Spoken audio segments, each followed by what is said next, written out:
Good day, everyone. I am Bianca Eunice Palmahil, and I will be discussing about linear programming by Simplex maximization method containing an equal sign. I will also discuss a short introduction about linear programming, its key concepts, and also the rules or cases to be considered when optimizing, either maximizing or minimizing a linear equation. To start with a short introduction about linear programming by Simplex maximization method, it was created by George D. Danchek of Stanford University, and it is basically a mathematical technique used to find the best solution to a problem using linear equation. It is by minimizing or maximizing an objective function that is subject to a set of linear constraints or restrictions or limitations. Additionally, it is widely used in several sectors such as business, economics, engineering, and logistics to find the best possible outcome given limited resources. These are the key components of linear programming by simplex maximization method. First is the decision variables, which are represented by x sub 1 and x sub 2, and these are the unknown that needs to be identified or determined. Second would be the objective function, and this is the function itself that should be optimized. It can either be maximized or minimized. Third is the constraints, which are restrictions or the limitations. And lastly, the non-negative condition, whereas decision variables represented by x sub 1 and x sub 2 should be greater than or equal to 0. There are several rules or cases that we have to consider depending on the symbol that the inequality has based on the problem. So there are several cases. So for the first case, if the constraint or the limitation contains a less than or equal to sign, we have to add a slack variable to convert the inequality to an equation. So for example, if we have x sub 1 plus x sub 2, which is less than or equal to 0, we simply have to add a slack variable which is represented by s sub 1. So this inequality will become x sub 1 plus x sub 2 plus the slack variable represented by s sub 1 that equal to 0. So for case number 2, if the problem or the constraint contains a greater than or equal sign, we have to convert it first to a less than or equal sign by multiplying it to negative 1 and then adding a slack variable after, same as what we did on the first case. So for example, if we have x sub 1 plus x sub 2 with a greater than or equal sign and then 0, we simply have to multiply this to negative 1, so we will have negative x sub 1 minus x sub 2 plus the slack variable represented by s sub 1 that equals 0. And then that is for case 2. For case 3, or the last case, this is similar to our case 1. If the constraint or the limitation contains an equal sign, we simply add the slack variable and then make it an equation. So if we have x sub 1 plus x sub 2 equals 0, we simply have to add a slack variable represented by s sub 1. So we will have x sub 1 plus x sub 2 plus s sub 1 equals 0. So these are the cases or rules that we have to consider on our constraints. Proceeding to our word problem, so this problem states that Nikki holds two part-time jobs, job 1 and job 2. She never wants to work more than a total of 12 hours a week. She has determined that for every hour she works at job 1, she needs 2 hours of preparation time, and for every hour she works at job 2, she needs 1 hour of preparation time, and she cannot spend more than 16 hours for preparation. If she makes $40 an hour at job 1 and $30 an hour at job 2, how many hours should she work per week at each job to maximize her income? So first, we have to identify our objective function, which is represented by x sub 1 and x sub 2 depending on the elements and the values. So for that, we have to, our objective function will be based on her profit per hour. So at job 1, she makes $40 per hour, and then for job makes $30 per hour. So we have to transform this or convert this into a equation or our objective function. So let x represent our job 1 and let x sub 1 represent our job 1 and then let x sub 2 represent job 2. So we will have 40, z. So we have to have our variable first as the maximum profit, then equals to 40x plus 30x. So this is our objective function. Next, we have to identify our constraints or the limitations and restrictions of the problem. So that would be her preparation time. So first, we have our x sub 1 plus x sub 2, which is less than or equals to 12 hours, which is stated on this part of the problem. Our next constraint would be her preparation time per job. So she needs 2 hours of preparation time, 2x x sub 1 plus 1 hour of preparation time for her job 2. So that would be represented by x sub 2 and then less than or equal to 16 hours of preparation. So these are our constraints. So from what we've discussed earlier, there are several cases that we have to consider to make these inequalities into equation.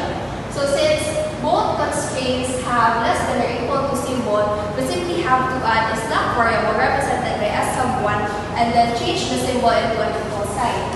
So this would become x sub 1 plus x sub 2 plus our slack variable represented by s sub 1 and then equals 12. And then we will do the same for our second constraint. So that would be 2x sub 1 plus x sub 2 plus s sub 2, since this would be the second constraint, and then equals to 16.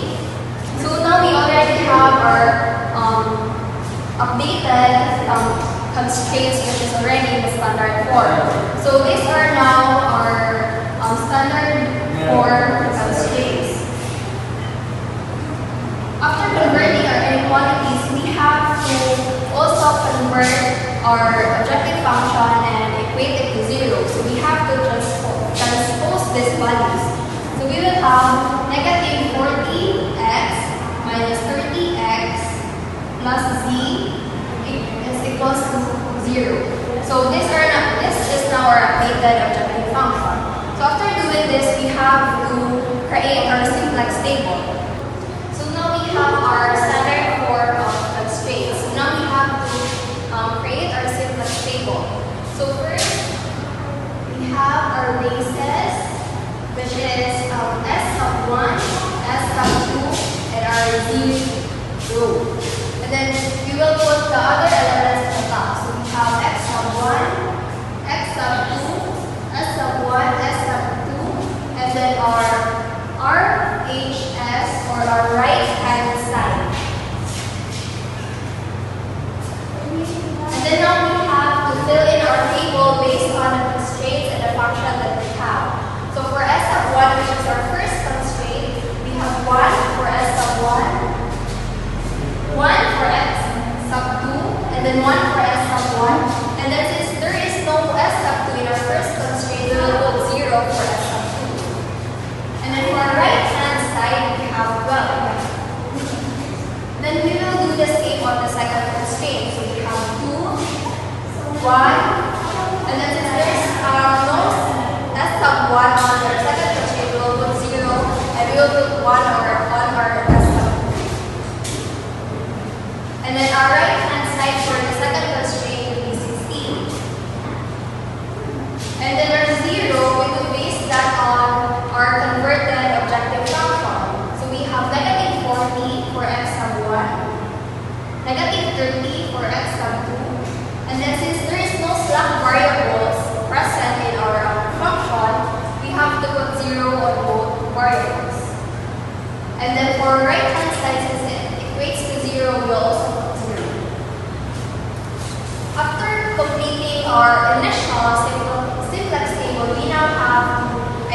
identify our pivot column. So that will be based on the maximum negative value on our last row or on our zero.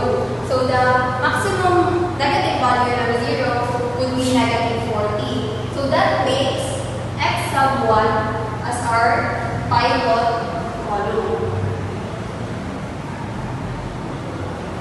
So after identifying our pivot column, we now have to identify our pivot row, which could be done by dividing the right-hand side to the pivot column.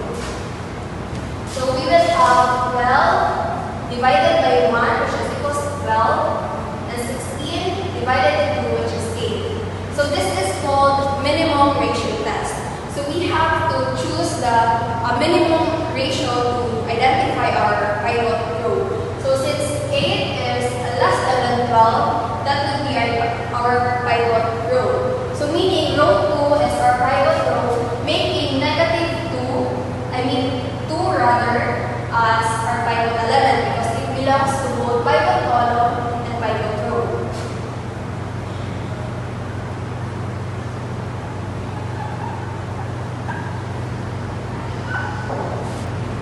After identifying our pivot 11, we have to convert it into 1, and by doing so we have to divide it by itself. So we will have to create a new simplex table or updated simplex table.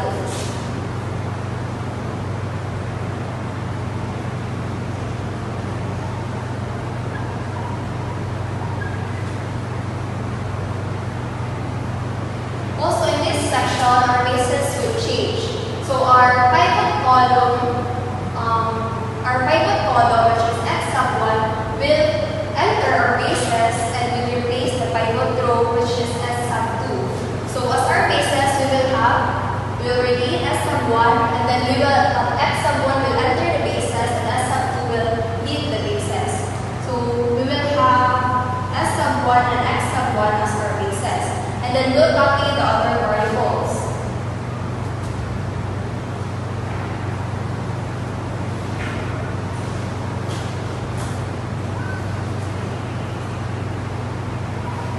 After doing so, we have to focus first on our pivot column. So we have to divide all values in our pivot row by the pivot 11, which is 2. So first we have 2 divided by 2 is 1. 1 divided by 2 is 1 half. 0 divided by 2 is 0, and 1 divided by 2 is 1 half. Then 16 divided by 2 is 8. After completing the pivot row, we have to focus on the other rows, and we have to follow a specific formula. And that would be, for row 1, we have row 1 minus the value that belongs to the pivot column, which is 1, multiplied to our pivot row, which is x sub 1 or row 2. And then for our z, we will have the same formula, so we will have z. And then the value that belongs to the pivot column is a negative, so we have to make it a positive. So we will have plus 40 multiplied to our pivot row, which is row 2. So always remember that our pivot row in this formula would focus on the updated values of the pivot row. So completing the table by following the formula, for row 1, we will have 1 minus 1 times 1. So we have 0. And then we have 1 minus 1 times 1 half. We have 1 half. And then 1 minus 1 times 0 is 0. And then 0 minus 1 times 1 half, we have negative 1 half. And then lastly, we have 12 minus 1 times 1 half is 4. So we have completed the row 1, and we will do the same for our 0.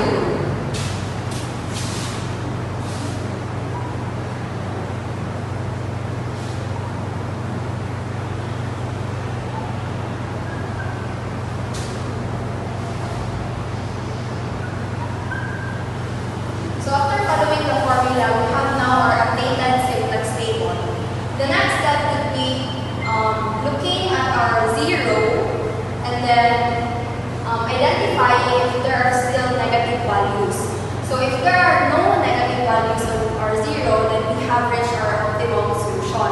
However, since in this problem, or in this updated simplex table, there is still a negative 10. Thus, we have to do the same process again.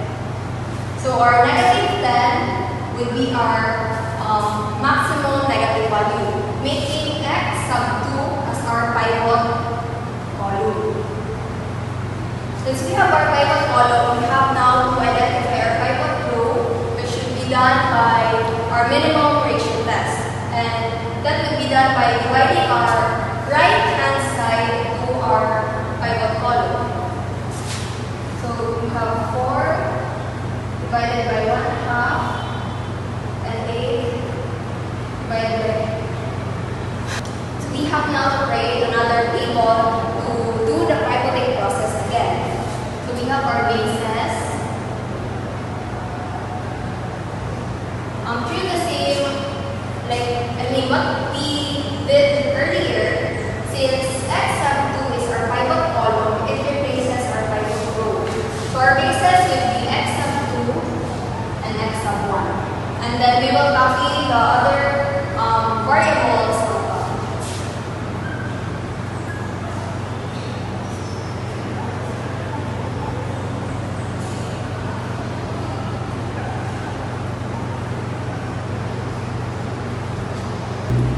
After completing the elements in our table, we have to focus now on our pivot row, which is our row 1. So our pivot element should be 1. So therefore, we have to divide all elements in our row 1 by 1/2. So 0 divided by 1/2 is 0. 1/2 divided by 1/2 is 1. And then 0 divided by 1/2 is 2. And the negative 1/2 divided by 1/2 is negative 1. And then our RHS, so 4 divided by negative 1/2 is 8. So now we have completed our pivot row. And then we will proceed on the remaining rows. And that will be done by, again, observing this formula.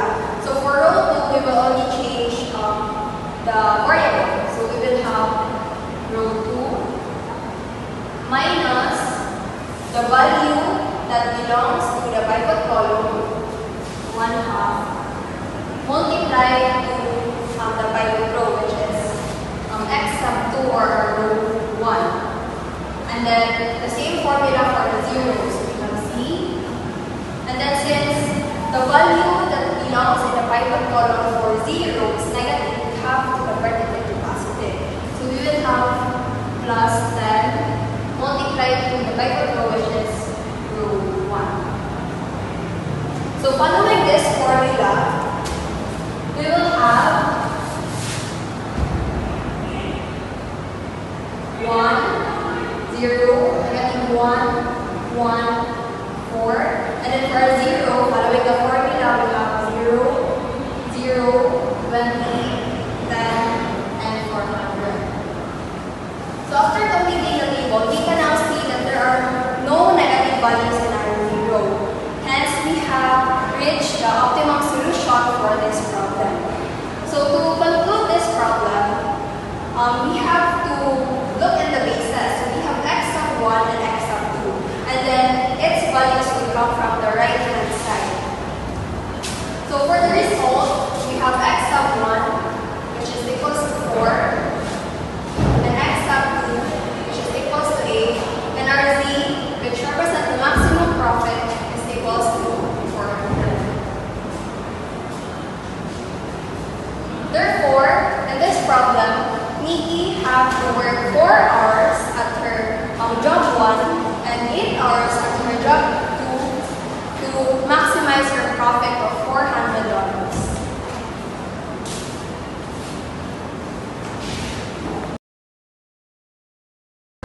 For the next problem, we now have to identify the values first for our objective function. So for product X, it produces $3, and for product Y, $5. So these are the values for our objective function. So we will put X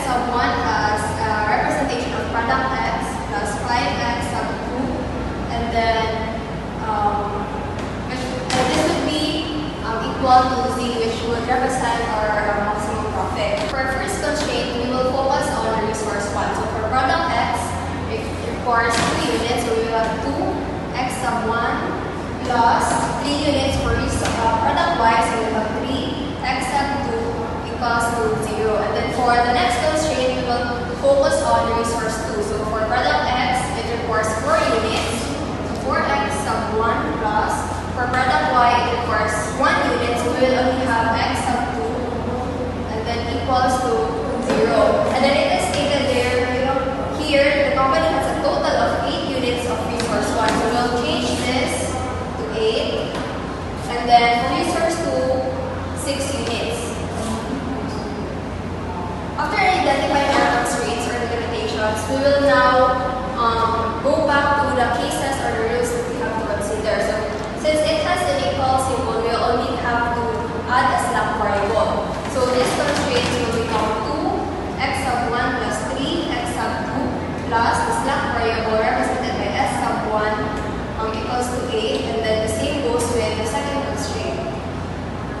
4x sub 1 plus x sub 2 plus slack variable equals to 6.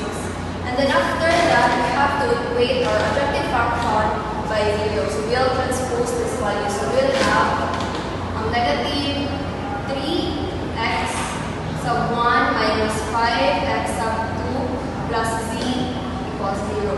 So now we have the updated form. So we have the standard form for the constraints as well as we equated the objective function is already equated by 0.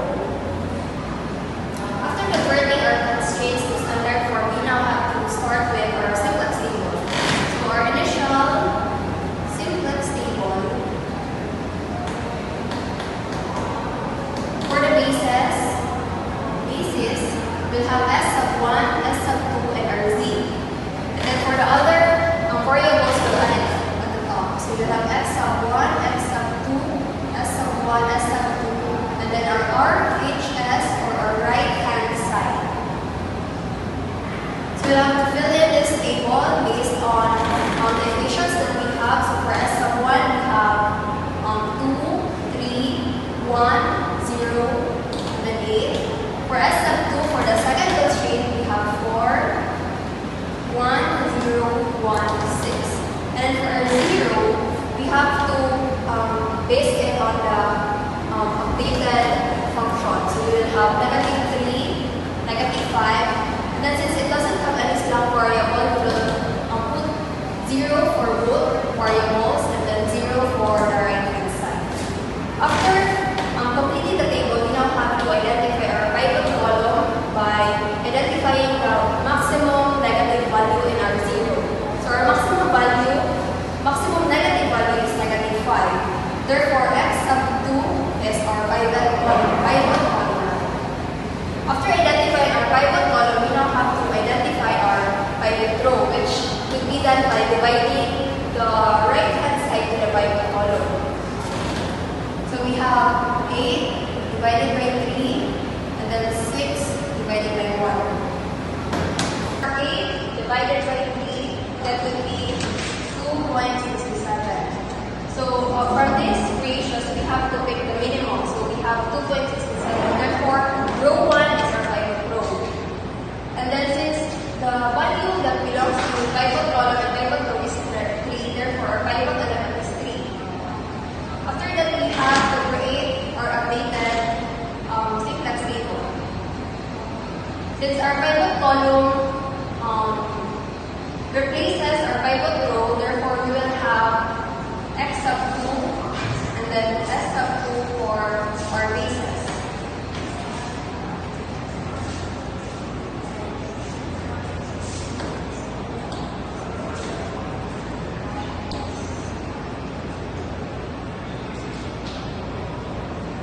Then now we will focus on our pivot row and divide it by our pivot element. Since our pivot row is a row 1, we will divide all of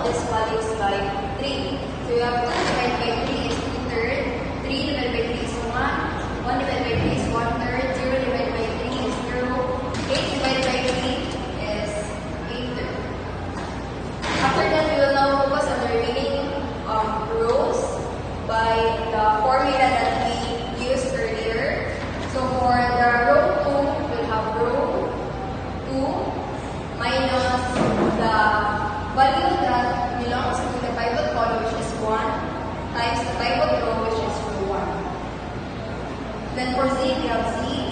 And then since the value is negative, we will convert it into positive and then multiply it to our pivot row. So solving all of these functions, we have completed our updated or our final table, and then we can see at the zero or the last row that all values are positive. Therefore, we have the optimum solution for this problem. So since x1 is not available in the basis, x1 automatically becomes 0, and x2 is in the basis. So we will follow with the value that is in the RHS, which is 8/3, which equates to 2.67, and then our Z, which represents the maximum profit, is equals to 40/3, which is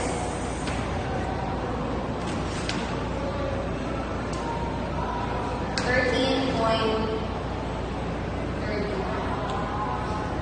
So now we have the final values for this problem. So for x sub 1, which is our first constraint, which focuses on resource 1, there is no need to produce any of it. And then for x sub 2, which represents resource 2, 2.67, and by these values, the products or the business will be able to achieve its maximum profit by 13.33. So this is our final problem. So as like we did earlier, we'll identify our objective function. So for product A, we have 6, x sub 1 plus 3, x sub 2, which will be, Z will represent the maximum profit. And then for resource 1, we have 2, x sub 1 plus x sub 2, which is less than or equal to 0. For our second constraint, we have x sub 1 plus 2x sub 2, which is less than or equal to 0. So we have to remember our non-negative conditions wherein x sub 1 and x sub 2 should be greater than or equal to 0. And then for these problems, the availability of resource 1 is 8. So we have to change these values by 8. So now we have our constraints or inequalities. And then based on cases or rules that we have to consider, we have to make this as an equation by adding a slack variable. So this will become 2x sub 1 plus x sub 2 plus s sub 1 then equals to 8. And then the same goes for the second constraint. And then our objective function, we have to equate this to 0. So we'll transpose the values. We'll have negative 6x sub 1 minus 3x sub 2 plus z equals to 0. So these are now our updated constraints in our objective function. So now we will create our simplex table. Our basis is still s sub 1 and s sub 2 as well as z. And for the other variables, then our RHS or right hand side. Then we will fill in this table. We have 2, 1, 1, 0, and 8. For the second constraint, we have 1, 2, 0, 1, 8. And for z, we have negative 6, negative 3, 0, 0, and then 0. So this is now our initial simplex table. So after doing this, we have to identify the maximum negative value in our 0, which is negative 6. Therefore, x sub 1 is our pivot column.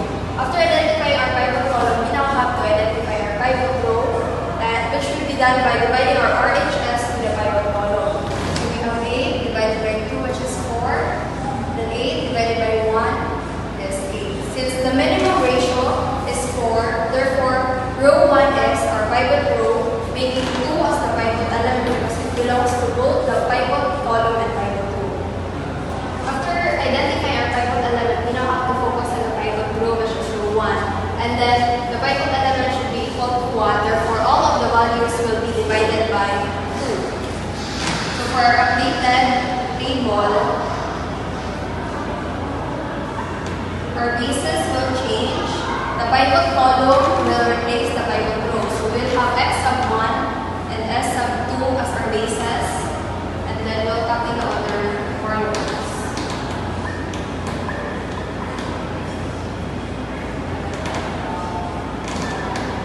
So for row 1, we'll divide 2 divided by 2 is 1, 1 divided by 2 is 1 half, 1 divided by 2 is 1 half, and 0 divided by 2 is 0, and then 8 divided by 2 is 4. And then for the remaining rows, we will use the formula. So we have for row 2, we have row 2 minus the value that belongs to the pivot column, which is 1, multiplied to the pivot row, which is row 1. And then for 0, we will use the same value, we have z. And then since the value is negative, we will convert it into positive, so we have positive 6 multiplied to the pivot row or the row. So following this formula, we will have 0, 3 halves, negative 1 half, 1, 4, and then for 0, we have 0, 0, 3, 0, then 4. Observing the last row, there are no negative values. Therefore, we have reached the optimum solution. So for x sub 1, we have 4. And then since x sub 2 is not available in the basis, it will automatically be 0. And then our z, which represents the maximum profit, is 24. Therefore, the company should produce 4 of the product A and at least 0 or more of product 2 or product Y to achieve the maximum profit of 24. So that concludes my presentation of the linear programming by Simplex maximization.